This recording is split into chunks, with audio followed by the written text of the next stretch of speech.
पिछले वीडियो में मैंने प्राचीन आध्यात्मिक विज्ञान की श्रृंखला में आपको आयुर्वेद जो कि ऋग्वेद से निकला है उसके बारे में काफ़ी कुछ बताने का प्रयास किया था, जो कि संक्षिप्त में था। और आयुर्वेद के अंदर क्या है उसको बताने का एक प्रयास मात्र था।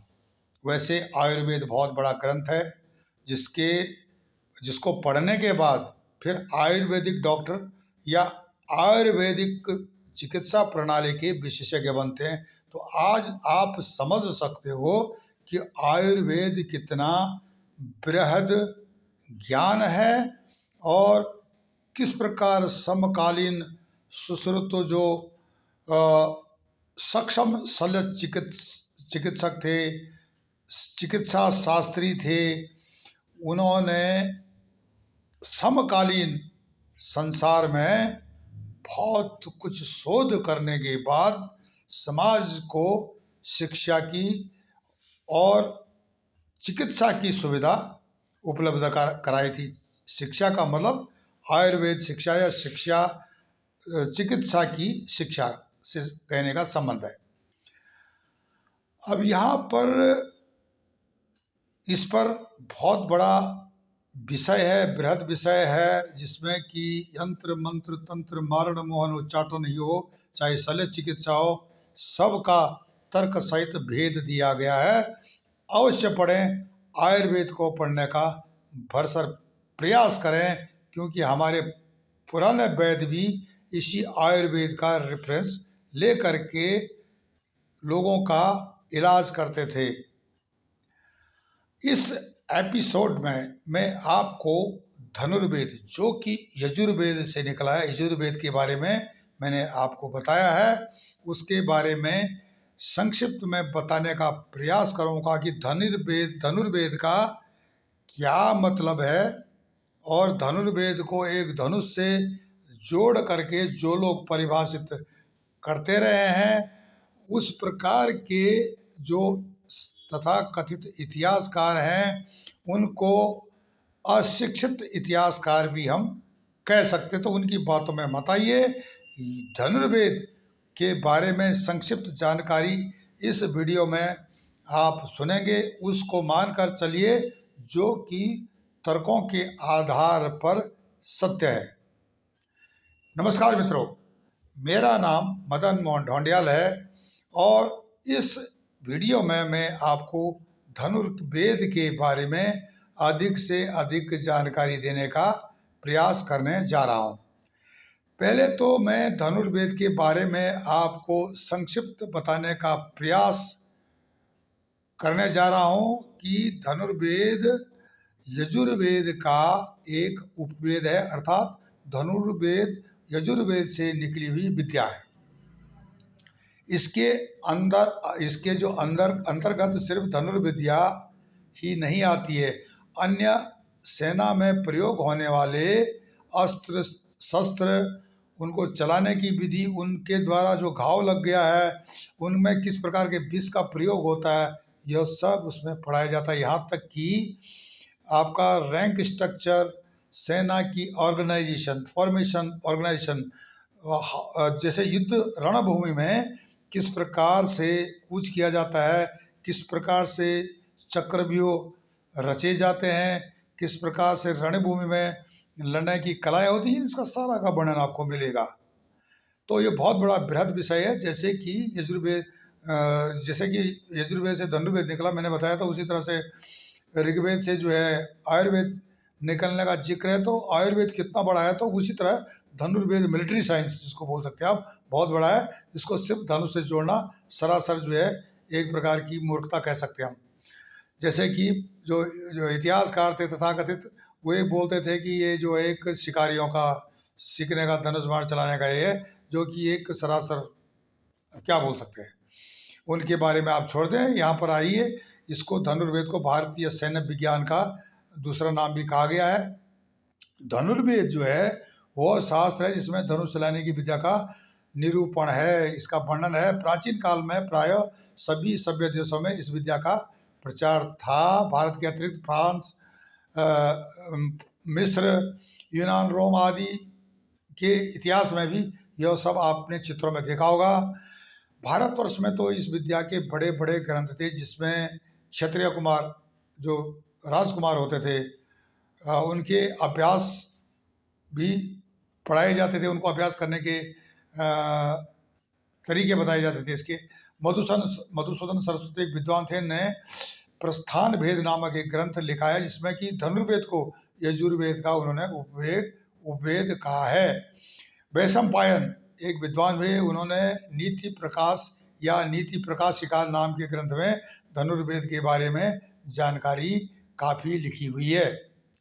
धनुर्वेद के अलावा इस ग्रंथ में राज धर्मोपदेश, आपका जो धर्म के बारे में, मिलिट्री ऑर्गेनाइजेशन कैसे होती है, जो शासन कैसे किया जाता है, खड्गोत्पत्ति, मुक्तायु रूपण, सेना नयन, सैन्य प्रयोग एवं राज्य व्यापार पर 8 अध्यायों में तक्षशिला में वैशंपायन द्वारा जन्मेजय को दिया गया ये प्रशिक्षण था। इसको भी कैसे दिया गया था, इसमें जो आजकल का जो मॉडर्न वारफेयर है या मॉडर्न मिलिट्री साइंस है, वो काफ़ी इससे मेल जोल खाता, बशर्ते कि भाषा बदली होगी। लेकिन बात वही है जो कि आजकल के बड़े बड़े मेडिकल कॉलेज, क्षमा करें, बड़े बड़े जो रक्षा संबंधी कॉलेज यूनिवर्सिटी वो पढ़ाती हैं, उससे भी अच्छा एजुकेशन जो मिलिट्री साइंस का यहाँ पर दिया जाता था। दुष्ट दस्यु चोर दिव्यम साधु संरक्षणम धर्मतः प्रजापालनम धनुर्वेदस्य प्रयोजनम। कहा जाता था कि किताबों में लिखा हुआ है, दुष्ट मतलब जो दुष्ट है, अपराधी प्रकार का है, दस्यु लुटेरे, जो लुटेरे थे, चोर डकैत आदि से धर्म जो पूर्वक साधुओं सज्जनों की रक्षा करने के लिए धनुर्विद्या का प्रयोग होता था। यह धनुर्संहिता में लिखा गया है। प्रजा का पालन करना धनुर्वेद का उद्देश्य था उस समय। तो ये जो श्लोक है, इसमें स्पष्ट कहा गया कि ये प्रजा की सुरक्षा के लिए, अच्छे लोगों की सुरक्षा के लिए इस विद्या को पढ़ाया जाता था। धनुर्वेद का उल्लेख बहुत प्राचीन ग्रंथों में भी मिलता है।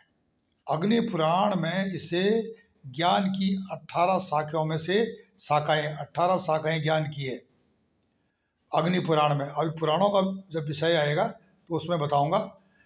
तो अब क्या है कि अग्नि पुराण में 18 शाखाओं में से एक बताया गया है, जिसकी शिक्षा जो है भृगु ऋषि द्वारा उस समय दी जाती थी अग्नि पुराण के अनुसार। महाभारत में भी इसका उल्लेख हमको मिलता है। और धनुर्वेदस्य सूत्रम च यत्र सूत्रम च नागरम, शुक्र नीति, शुक्राचार्य, ऋषि शुक्राचार्य द्वारा बनाई गई, गुरु शुक्राचार्य द्वारा बनाई गई। धनुर्वेद को यजुर्वेद का उपवेद उन्होंने भी बताया है और इसके 5 भाग बताए हैं। अग्नि पुराण तथा साम्राज्य लक्ष्मी पीठिका में धनुर्वेद पर अलग से अध्याय है। विष्णु धर्मोत्तर में कहा गया है कि सतचक्र अर्थात इंद्र धनुर्वेद के रूप है। मतलब इंद्र जो है धनुर्वेद के रूप है। मतलब इसका मतलब है धनुष विद्या में इंद्र का भी बहुत बड़ा योगदान रहा होगा, इसीलिए तो देवताओं के राजा थे वो। आजकल इस विद्या का वर्णन थोड़ा बहुत मिलता है ग्रंथों में, प्राचीन ग्रंथों में है, कई तो समय के काल में समा गए हैं कई ग्रंथ, पर जो हैं उनके हिसाब से वीर चिंतामणि, कामंद नीति, अग्निपुराण, शुक्र नीति, वृद्ध शांकधर, युद्ध जयारणव, युक्ति कल्पतरु, नीति मयूख इत्यादि अनेक ग्रंथ हैं जिनमें कि इनका जिक्र हमको मिलता है। अग्नि पुराण में ब्रह्मा और महेश्वर इस वेद के आदि प्रकटकर्ता कहे गए हैं। अब पिनाक है, शिव जी का धनुष था, महेश्वर का भी इसमें वर्णन मिलता है। पर मधुसूदन सरस्वती लिखते हैं कि विश्वामित्र ने जिस धनुर्वेद का प्रकाश किया था, यजुर्वेद का उपवेद वही है। तो यह है कि सभी मानते हैं यजुर्वेद का उपवेद है। यह सब दीक्षापाद, संग्रहपाद, सिद्धिपाद, प्रयोगपाद आपने पढ़े होंगे। विश्वामित्र कृत इस उपवेद का संक्षिप्त वर्णन उन्होंने दिया हुआ है। अब क्या होता, आयुध 4 प्रकार के माने गए हैं ये धनुर्वेद में। पहला तो मुक्त, अमुक्त, मुक्तामुक्त और यंत्र मुक्त। मुक्त आयुध चक्र, शंखम चक्रम गदाम, चक्र मतलब सुदर्शन चक्र। चक्र किस्म के जो हथियार होते थे शत्रु को नाश करने के लिए। अमुक्त आयुध जैसे खड्ग, तलवार इत्यादि खोखरी किस्म के।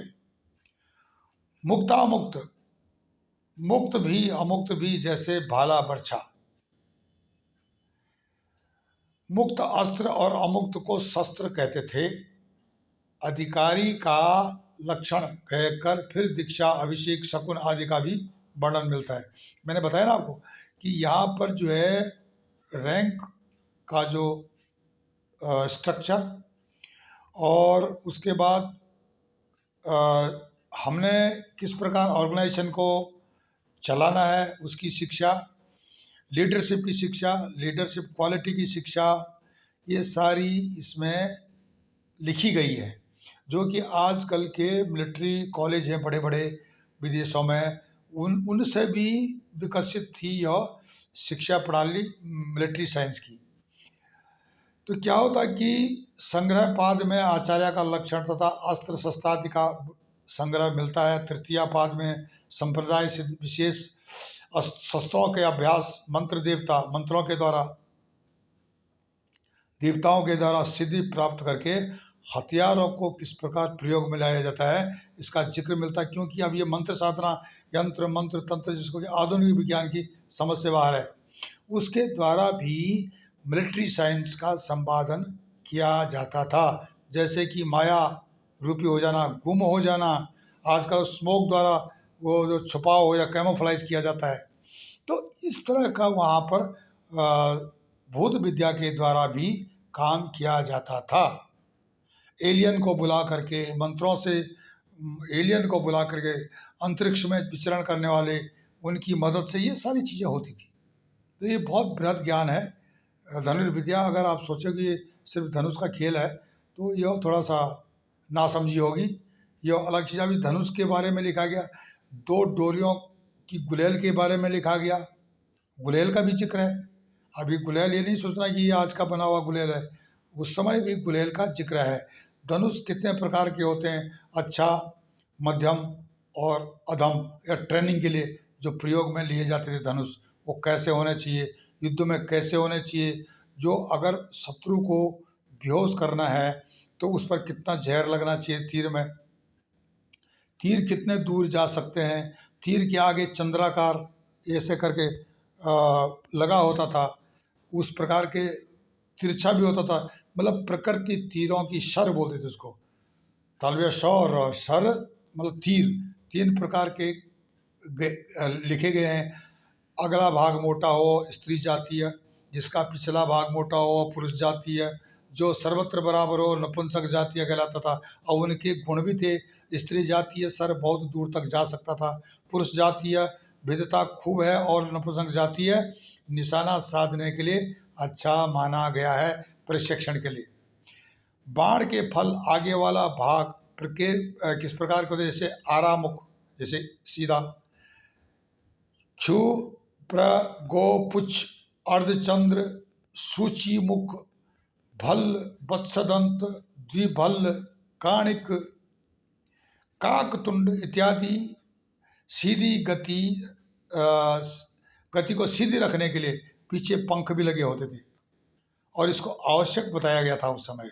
तो इसका मतलब ये हुआ कि वो टेक्नोलॉजी तीर वाली वर्तमान में जो हमारी बुलेट है या बंदूक है, चाहे वो AK-47 है या दूसरी है, उससे भी कम नहीं थी। इतनी उन्नत धनुर्विद्या थी। कहने का मतलब है, रामायण महाभारत में शब्द भेदी बाण मारने का भी उल्लेख मिलता है। साइलेंसर लगा होता था, जैसे कि आज की गन में साइलेंसर है, तो आवाज नहीं होती थी। शब्द भेदी बाण, जो मतलब जैसे ये नहीं है कि साइलेंसर लगा हुआ है, शब्द भेदी मतलब जहां से आवाज आई वहीं तीर जाएगा। तो इसका मतलब जो तीर चलाने वाला और उन्नत किस्म का जो तीर, यह सब किस प्रकार से काम करते थे, ये धनुर्वेद में इसका परिचय आपको मिल जाता है।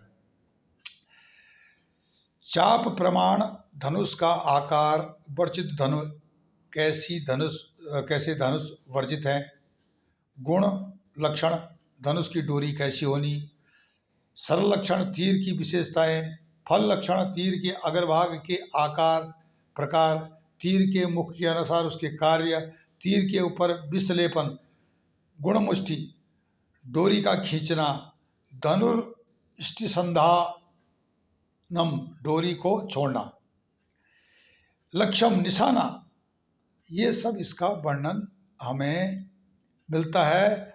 और सेना का प्रशिक्षण, इसको सेनानय, उसके बाद व्यूह रचना, मतलब किस प्रकार से ऑपरेशन होता था, किस प्रकार से दुश्मन को अपने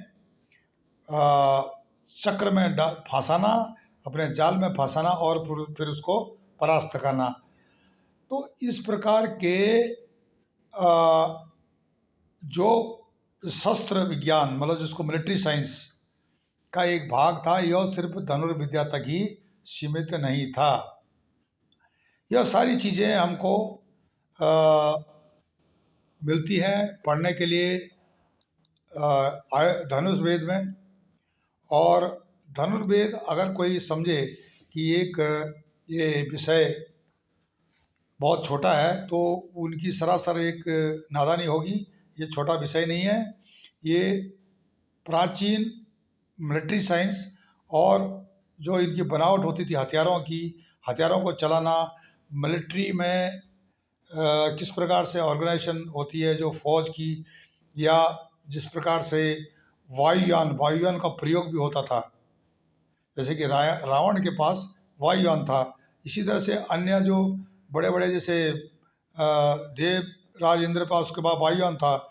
इसी तरह से नेवी का भी वहाँ पर था, जल सेना, थल सेना, वायुसेना, इसका सारा विवरण धनुर्वेद में मिलता है। और इसको अगर कोई पढ़ना चाहिए, धनुर्वेद को पढ़ना चाहिए। मिलिट्री साइंस का जो मिलिट्री लीडरशिप का जो कोर्स करते हैं बड़े बड़े अधिकारी, उनको धनुर्वेद को जरूर पढ़ना चाहिए।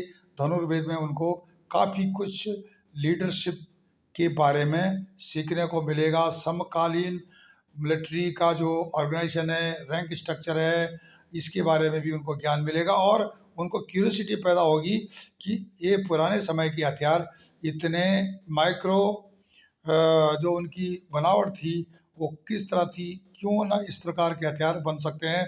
जैसे कि शास्त्रों में या प्राचीन ग्रंथों में लिखित है, जो हमारे योद्धा थे किस प्रकार से विस्फोट इत्यादि करते थे, शत्रु सेना में तहलका मचा देते थे। और एकलव्य का जिक्र आता है कि उन्होंने किस प्रकार से धनुष से कुत्ते का मुंह बंद कर दिया था और कुत्ते के मुंह में एक भी खरोच नहीं आई थी। तो ये सब जानकारी समझने के लिए इसमें शोध का विषय है, और किसी ने अपनी मर्जी से लिख दिया, कुछ लिख दिया, तो इस पर भी काफ़ी तर्कों के साथ आप इसको स्वीकार करें। अन्यथा हमारे प्राचीन ग्रंथों को इसी प्रकार तथा कथित प्रगतिशीलवादी वामपंथी जो एक नॉवल की तरह, अंधविश्वास की तरह मानेंगे, और पश्चिम की जो सभ्यता को वे हमेशा ऊंचा मानते रहेंगे। जबकि 5000 वर्ष पहले भारत की उन्नत तकनीक और उन्नत जो विद्याएं थी, उस समय पश्चिम वस्त्रों के बारे में भी नहीं जानता था। आप इसी तरह हमारे चैनल ई गैरसैंण पर प्राचीन आध्यात्मिक विषयों पर काफ़ी कुछ सुनोगे और साथ साथ आपसे आशा की जाती है कि प्राचीन भारतीय आध्यात्मिक विज्ञान को फैलाने के लिए आप अपना योगदान दें। इस वीडियो को शेयर करें, कई लोगों को लाइक करें, अपनी कमेंट्स दें, ताकि आने वाले लोग, जो आने वाली पीढ़ियां इनको समझे, इन पर शोध करें और प्राचीन आध्यात्मिक विज्ञान को कोई भी एक अंधविश्वास नहीं समझे। आप हमारे हमारे चैनल ईगल चैनल को लाइक करें, सब्सक्राइब करें, कमेंट्स करें और शेयर करें। बड़े वीडियो तक बने रहने के लिए धन्यवाद। नमस्कार।